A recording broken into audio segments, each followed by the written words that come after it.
Okay, welcome back, everyone. This is our third episode of Music Talks and our first female guest on the show, which is exciting. So today I'm interviewing my very good friend, Lisa Galloway, Woohoo. who I grew up with. I grew Yeah. up knowing Yeah. you, and we worked together for a couple of years, and we are friends. And what else can I say about you? I was gonna say your favorite candy, but I really don't know what it is. Oh, well, for future I'm gonna reference. guess. Oh, go for it. Uh, um, like Skittles is the first thing that popped into my head, but I think that's really wrong. I don't mind a Skittle, but I definitely go more to the chocolate side of the candy Oh man, spectrum. that's what my gut was saying. I should have just listened. I think you got me Um, chocolate for my birthday. oops, how embarrassing of me. I didn't remember that. That's fine. Anyways, okay, Lisa, welcome to the show. Thank you so much for being here. Thanks for Um, having me, Gabe. yeah. Oh my gosh, yes. Um, yeah, so obviously you and I have like made music together in many different kind of venues like church music world, but also like recital world as well. Um, but like yeah, I just want to hear from you like what has your like journey with music looked like? And obviously you can answer that however you desire. It's looked kind of like this. Mm, mm-hmm. Kind of all over the place, ups and downs. All right. So if you talk to my mom, Sandy, that I sang before I talked. And I Mm. actually heard this story and they're like, when is Lisa going to start talking? It's like singing along with Mermaid. They're like, oh, she can talk. It's just in musical form. Mm. So yeah, I grew up around a very musical. Things. My mom used to be like the worship director at the church I grew up at. Had piano, voice lessons. I was very fortunate, I guess, in that way, because I know that's not always accessible to everybody. But yeah, I grew up singing, started dabbling in music when I was a kid, and honestly, music was something I was very affirmed in as a kid, and I had a lot of insecurities around like academics and things like that, and so I think it just felt like the natural progression of my life. Well, this people say you're good at, so I guess I'll start pursuing music. And so I did end up going to school Mm. for music, and then and actually I went to school for music, but also during my high school days started to have a lot of anxiety around performing. That's another side story, just around mental health, and ended up getting the care I needed, which I'm grateful for. But yeah, so music has been of great comfort and a source of a lot of anxiety throughout my life. Mm. And I ended up finding myself working in the church as a choir director of all things. Never really on my radar of to do with the degree I received. Actually ended up being, I think, such a of maybe my vocation in a lot of ways. When I was working for, I don't know if I should say the church, if I should say the title of the church, I would keep it private. You, yeah, you can Maybe just it doesn't say like matter. if yeah, it doesn't matter to me, but it's totally up to you. Okay. So yeah, I was working for a church, and I'm sure many people who are listening to this know me through that. Um, and I got to work with a diverse group of people, and Mm-hmm. just I felt once I was working with this group of people of lots of cultural backgrounds, lots of different socioeconomic backgrounds, lots of different ability backgrounds. And just kind of decided this is going to be a space where if people like to sing, they're allowed to be here. And Mm, just was able to cultivate this community of singers. And I always felt that whoever is on, whoever is in our congregation should also be represented on the stage. And I mm, really, really did that for, I just wanted a place of belonging, a place where people um, have community no matter, who they are. And yeah, so now I'm sorry, Gabe. I feel like I'm a little bit, um, so I think with that sort of experience always in the back of my mind, ever since I was like in college, right out of high school, was the field of music therapy. And so through that experience with doing music in the church, seeing that music is a space of and care for people, I eventually took the step. I'm a music therapist, and that's actually the field I'm in now. And my role is really to use music for people's health and wellness, no matter what age and stage you're at. So I work with a lot of different people and really use music. Music is not the end goal, right? So the goal is not that you will play this piano mm, piece perfectly. The goal is maybe you're going to work on your expressive communication skills.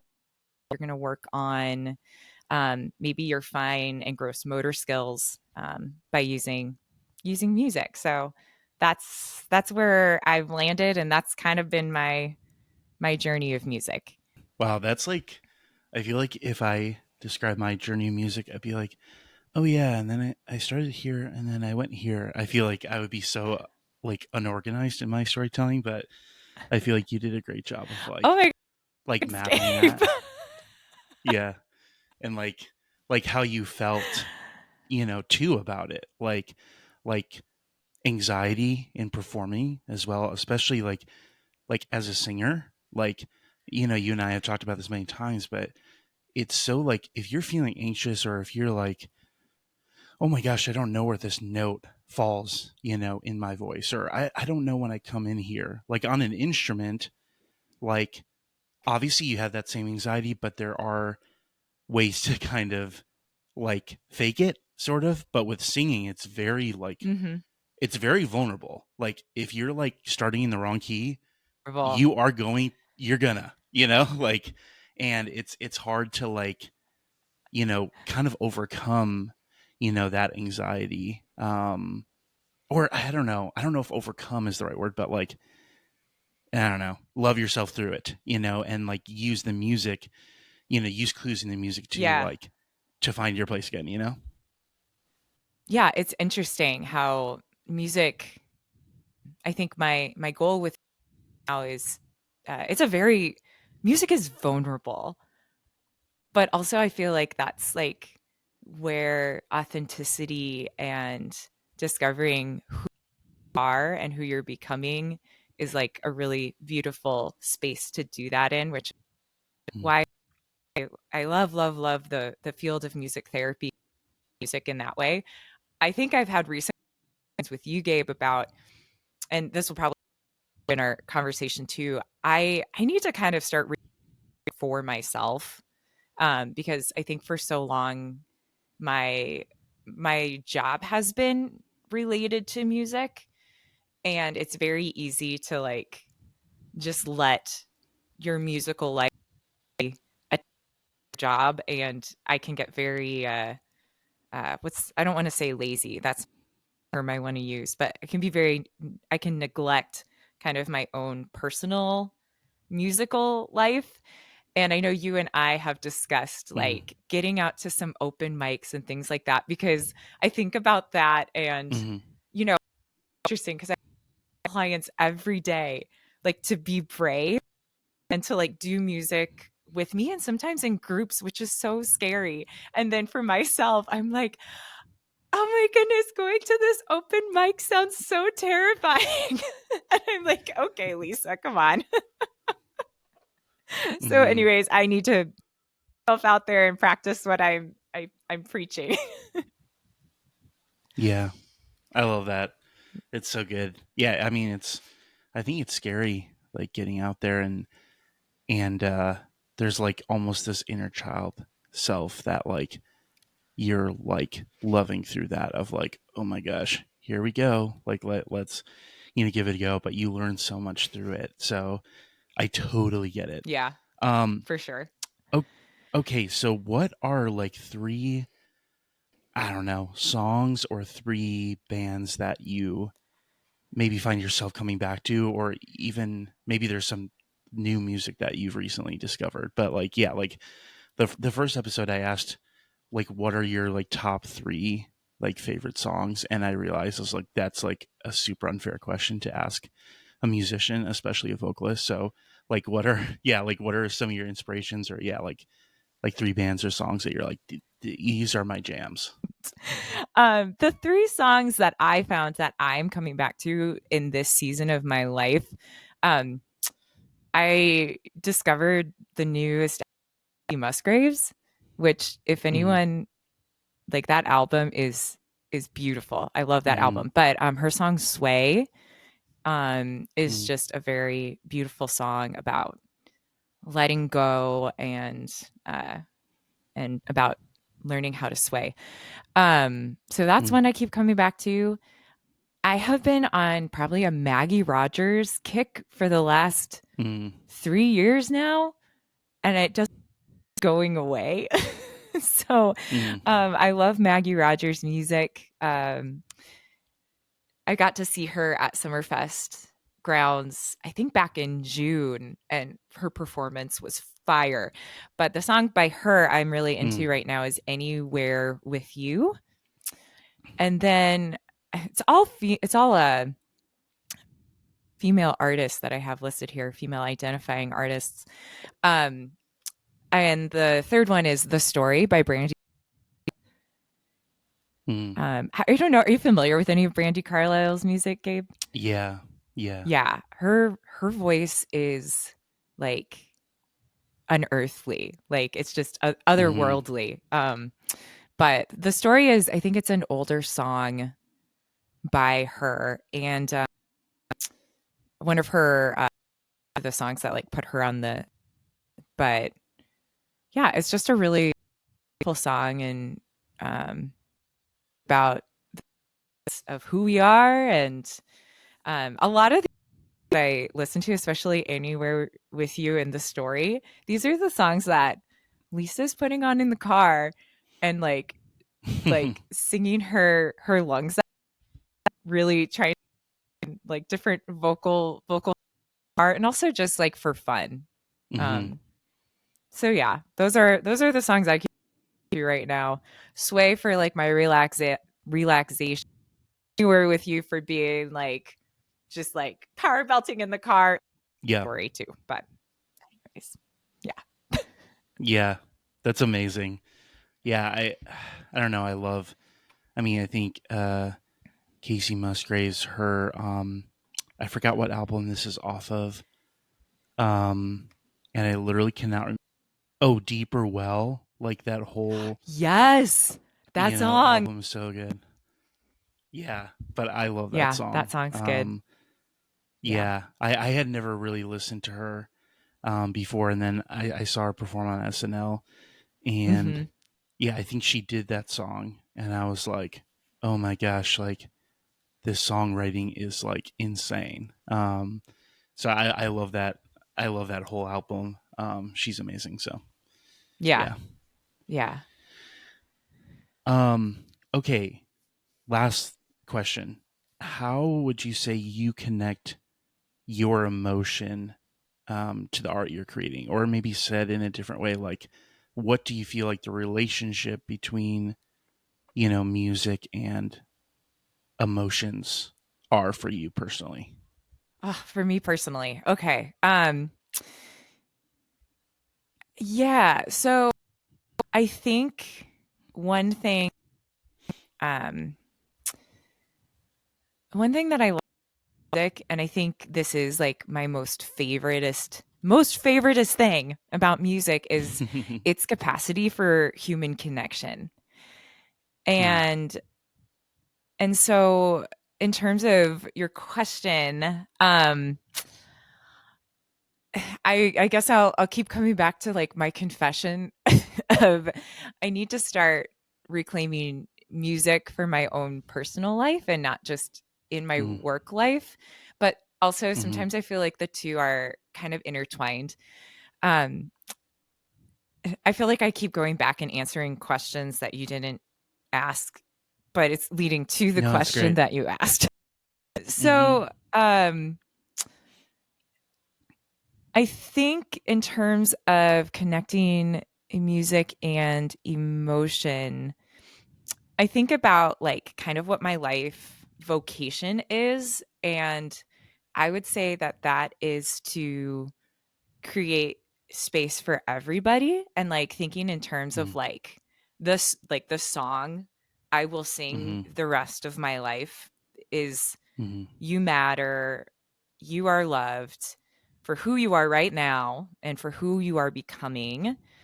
um I know like the world really beats us down. Like it does a really great job of beating us down, but the Hmm. resilience of humans is incredible. And so Yeah. I think that is kind of the song and my life vocation that no matter what space I'm in or what context I'm in, that's the song I will always be Mm, singing. And so the way that I think connecting my emotions with the art I'm creating is to constantly be speaking that message over people. yeah. I think about I've worked with people who are in recovery for substance use disorder treatment, and a lot of times we'll create music together. So sometimes it's like the improvisation of music we're creating, Mm, and just music making in a group of people. It's incredible. It's incredible to walk into a group of people you don't know, and people get really nervous when they see somebody carting around a bunch of instruments. Like, mm, what are you going to hmm. ask me to do with this? But I've, it's been so incredible to see how people will, um, like, start smiling and the walls start coming down when we make music together. And I Mm, could go into all sorts of studies around how music, produces different neurotransmitters like mm, oxytocin, which is the neurotransmitter released in our brain that helps us with connection and love. And so I think in terms of um, emotion in I'm creating, it's always going to be this message of I think inclusivity, mm, hospitality. Um, and I guess how that kind of plays out in my art right now is in sessions with clients, how the aspirational Lisa, future Lisa, I think I really want to get back into songwriting for myself, hmm. and continue on. I think that message that I try to play out in my everyday day life. So yep, this is kind of like the accountability test for Lisa to get back into to creating and playing music. And Hmm. yeah, I don't know. Maybe this is the launch I need, Gabe. Yeah, that's really good. And I think I don't know. I saw this post on Instagram the other day that was like art is like therapy, and obviously we're talking about music, but like so many types of art. I think like we create not to produce like an end product. It's Hmm. like we create to live, but maybe even more importantly, like to heal, and Yes. Oh my gosh, Gabe.